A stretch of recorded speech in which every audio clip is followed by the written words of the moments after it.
নমস্কার, সবাইকে শুভ সকালের অনেক অনেক শুভেচ্ছা। অনুরাগের ছোঁয়ার আজকের পর্বের রিভিউ নিয়ে আমি চলে এসেছি তোমাদের সামনে। বাংলা সিরিয়াল সমাচারে তোমাদের সবাইকে স্বাগত জানিয়ে আজকের পর্বের রিভিউ আমি শুরু করছি। শুরুতেই সোনা যখন তার মায়ের সাথে চিৎকার করে কথা বলছে, বলে একদম লাস্ট ওয়ার্নিং দিচ্ছি তোকে, গলা তুলে কথা বলবি না আমার সাথে। সোনা চুপ করে যায়। উর্মি ভয় পেয়ে তার শ্বশুরমশাইয়ের কাছে যায়। বাবা, ও তো রীতিমতো আমাদের বাড়িতে এসে শাসাচ্ছে, আপনি কিছু বলবেন না? তখন উর্মির কথা অনুযায়ী সূর্যের বাবা দীপাকে চুপ করাতে চায় যে এরকমটা দীপা করো না। দীপা বলছে বেশ, আমি আপনার কথা মানছি, এবার বলুন তো লাবণ্য কোথায়? বলে লাবণ্যকে তো বোর্ডিং স্কুলে রেখে এসছে উর্মি। বলে না, আমি ওখানে গেছিলাম, ওখানে লাবণ্য নেই, আপনি জিজ্ঞাসা করুন উর্মিকে যে উর্মি ও কোথায় আছে। তখন উর্মিকে কিন্তু জয় রেগে গেছে উর্মির উপরে। জয় জিজ্ঞাসা করছে, বলো উর্মি, লাবণ্য কোথায়? বলে তোমার খুব গায়ে লাগছে। জয় চিৎকার করে বলছে, হ্যাঁ গায়ে লাগছে আমার। আর উর্মির হাত ধরে বলছে, বলো বলো লাবণ্য কোথায়? উর্মি বলছে ওখানেই আছে। তখন দীপা বলছে মিথ্যে কথা, আমি ওখানে গেছিলাম, কিন্তু ওখানে লাবণ্য কোথাও নেই। জয় আবারও জিজ্ঞাসা করছে, বলো বলো তুমি কোথায় রেখে এসছো লাবণ্যকে? ওদিকে দীপাও জিজ্ঞাসা করলে ও শ্বশুরমশাইকে বলছে, বলুন আপনি জিজ্ঞাসা করুন বাবা যে কোথায় রেখে এসছে। এবারে কুন্তলা বলছে, ও তো বলছে যে ওই বোর্ডিং স্কুলে আছে, তাও কি আপনার হচ্ছে না? তখন রূপা বলছে, মায়ের কিন্তু মাথা ঠিক নেই, আপনি যদি চর থাপ্পড় না খেতে চান তাহলে কিন্তু চুপ করে থাকুন। তখন কুন্তলা এর আগে যে চর খেয়েছিল সেই চরের কথা মনে করে চুপ করে যায়। এদিকে উর্মি বলছে, প্রমাণ চাই তো, তোর প্রমাণ চাই তো, দাঁড়া। এরপরে ফোন লাগায়। ফোন লাগিয়ে সে অনাথ আশ্রমে লাবণ্য কথা বলছে। তখন জয় বলছে, ফোনটা লাউডে দাও, আমি তোমাকে বিশ্বাস করি না। তখন লাউডে দিতেই লাবণ্য কথা বলছে যে আমি এখানে আছি বোর্ডিং স্কুলে। তখন সূর্যের বাবা বলছে, তুমি ভালো আছো তো? বলে হ্যাঁ আমি খুব ভালো আছি। তারপর দীপা ফোনটা কাটিয়ে নিয়ে কথা বলছে যে পাকাবুড়ি তুমি কোথায় আছো? বলে তুমি এখানে আসবে না, তোমার সাথে আমার কোনো সম্পর্ক নেই। তার কারণ ওখানকার যে প্রিন্সিপাল তাকে ভয় দেখিয়ে রেখেছে, যে বলতে গেলে একটা অন্ধকার ঘরে ঢুকিয়ে দেবে আর উর্মিকে সবটা বলে দেবে। এই কথা ভেবেই দীপাকে বলছে আর কি, বলছে তুমি একদম এখানে আসবে না, তোমার সাথে আমার কোনো সম্পর্ক নেই, আমি এখানে পড়াশোনা করতে এসেছি, আমাকে মন দিয়ে পড়াশোনা করতে দাও।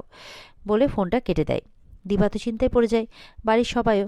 তখন কুন্তলা হাসছে, বলছে মেয়েটাকে ওখান থেকে বের করে কোন বিপদের মুখে ঠেলে দিয়েছিলেন মনে আছে তো? বলছে এই জন্যই বলে মায়ের চেয়ে মাসির দরদ বেশি। ও তো ভালোই আছে ওখানে, ওকে থাকতে দিন না, ও তো বললোই। সোনা বলছে করবে না, ওকে আগে ওখান থেকে বের করবে, তারপর আবার ওর ক্ষতি হবে, তারপর ওকে উদ্ধার করবে, তারপর আবার নাম কিনবে, এইসবই তো করবে।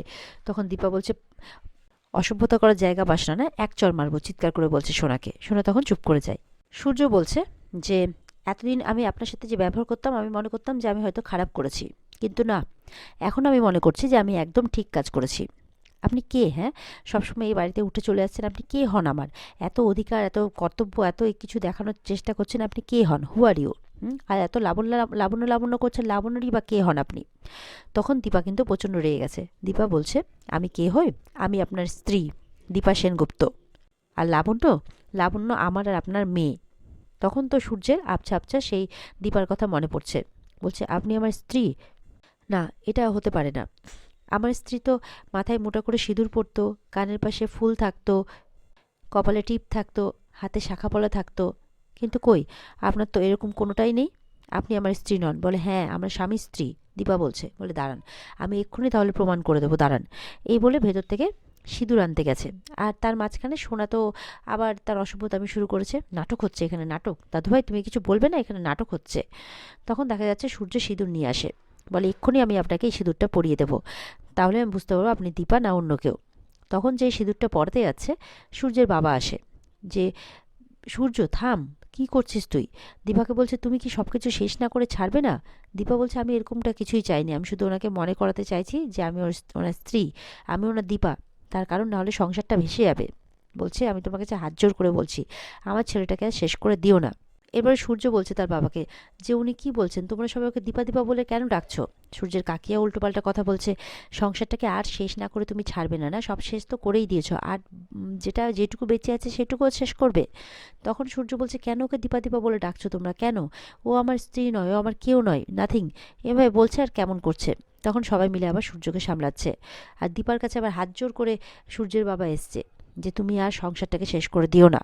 সূর্যের কাকিয়াও বলছে, হাত জোর করে বলছে, প্লিজ আর অশান্তি করো না, তুমি যাও না এখান থেকে। দীপা বলছে, কাকিয়া যখন আবার উল্টোপাল্টা বলছে তুমি যাও এই সংসার থেকে, দীপা বলছে, আপনারা কুন্তলাকে বিশ্বাস করে ভুল করছেন, করবেন না। সূর্যের কাকিয়া বলছে, ওনার কষ্টটা তুমি বোঝো, উনি একজন সন্তানহারা মা, আর আমাদের বন্ধু, আমাদের পরিবারের পাশে দাঁড়িয়েছেন উনি।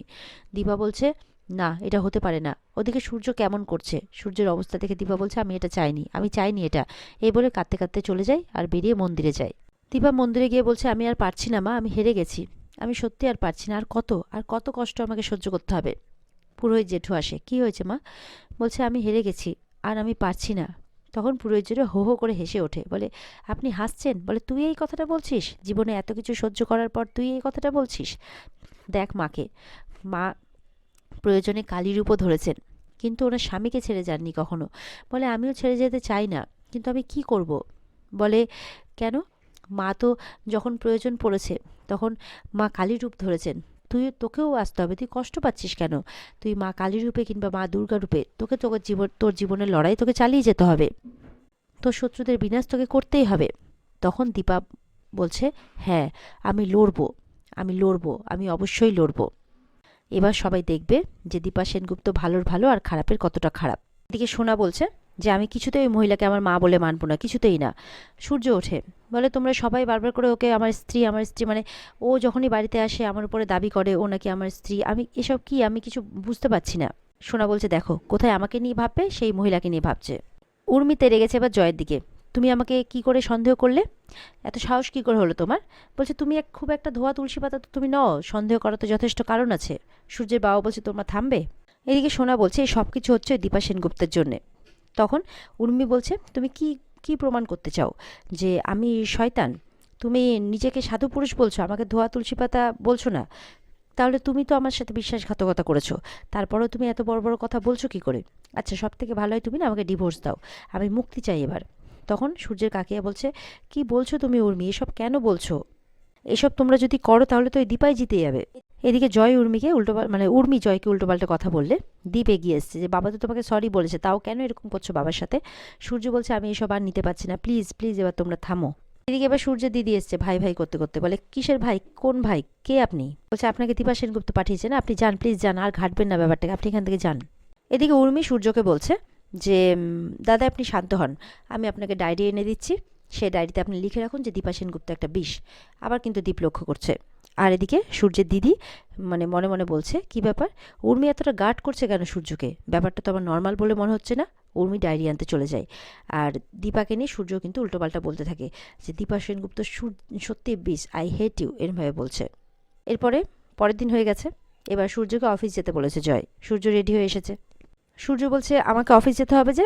বলে হ্যাঁ, বোর্ড মেম্বাররা সব ডেকে পাঠিয়েছে আমাদের জন্য, জানিস তো এই ডিলটা কতটা ইম্পর্টেন্ট, তোকে যেতেই হবে। তখন সোনা এসছে, না আমি বাবাকে কোথাও যেতে দেবো না। বলে সোনা এরকমটা করিস না, তুই জানিস ভালো করে এই ডিলটা আমাদের জন্য কতটা ইম্পর্টেন্ট। বলে আমি ওসব কিছু জানি না, আমি বাবাকে যেতে দেবো না ব্যাস। বলে কেন এরকম করছিস বলতো, তুই কী চাস, কেন এরকম করছিস? উর্মি বলছে ও তো ঠিক কথাই বলছে, ওর বাবার শরীরের কথা ভেবেই বলেছে। বলে তুমি একটাও কথা বলবে না, ঠিক আছে? এই ডিলটা কতটা ইম্পর্টেন্ট আমাদের জন্য এটা আমরা ভালো করে জানি, না হলে কে দেখবে সেনগুপ্ত পরিবারকে? তুমি দেখবে, হ্যাঁ তুমি দেখবে। তখন সোনা বলছে আমি কিছুতেই যেতে দেবো না। ওদিকে সোনাকে সূর্যের দিদি বলছে এই তুই এরকম করছিস কেন রে? তোর পার্সোনাল এজেন্ডার জন্য কি আমাদের বিজনেসটা মাটি করবো নাকি আমরা? বলে ও, তোমাদের কাছে এখন বিজনেস ইম্পর্টেন্ট, আমার বাবার শরীর নয়। বলে দেখ এত বোকা বোকা কথা বলিস না, ঠিক আছে? যখন যেটার প্রয়োজন তখন সেটা করতেই হবে। সোনা বলছে ও, এখন আমার কথা তোমাদের এত বোকা বোকা লাগছে তাই না? ওদিকে সূর্য বিরক্তি বোধ করছে, একবার সোফাতে বসছে একবার হাঁটছে, যে কি হচ্ছে, কি বলছে ওরা এসব। সোনা বলছে বুঝতে পারছো না যে ওরা কোনো প্ল্যান করে এই বোর্ড মিটিংটা ডেকেছে? আমিও যাব, আমিও দেখতে চাই। উর্মি বলছে ঠিকই বলেছিস, সোনা একদম ঠিক কথা বলেছে, আমারও এরকমই সন্দেহ হচ্ছে যে কোনো চাল খাটিয়েছে ওই দীপা সেনগুপ্ত। আমিও যাব, আমিও দেখতে চাই। জয় বলছে তোমরা যাবে ঠিক আছে, কিন্তু আমরা না ওখানে কাজ করতে যাচ্ছি, ঠিক আছে, কোনো যুদ্ধ করতে যাচ্ছি না কিন্তু। আর ওরা পরিষ্কার বলে দিয়েছে যে ওখানে শুধুমাত্র দাদাই থাকবে আর কেউ নয়। উর্মি বলছে দাদা একা পারবে তো? বলে অবশ্যই পারবে, দেখো আমরা কিন্তু বাইরেই থাকবো, ভেতরে যাব না, তোমরা যদি ভেতরে যাও তাহলে কি হবে, সেটা অসভ্যতা হবে, তো তোদের কারোরই ভেতরে যাওয়ার কোনো দরকার নেই। তখন সূর্য বলছে আমি যাব। বলছে আমিও তো গিয়ে একবার দেখি যে দীপা কোন নতুন কমপ্লিকেশনস তৈরি করে। আর এখানে আজকের পর্ব শেষ হয়ে যায়। তো বন্ধুরা, এই ছিল আজকের পর্বের রিভিউ। ভালো লেগে থাকলে কমেন্টে জানাবে, আমাদের সাথে জুড়তে চ্যানেলকে সাবস্ক্রাইব করবে। এই পর্বটাকে ডিটেলসে দেখতে অবশ্যই স্টার জলসার পর্দায় চোখ রাখবে। তাহলে ভালো থেকো সবাই, টাটা।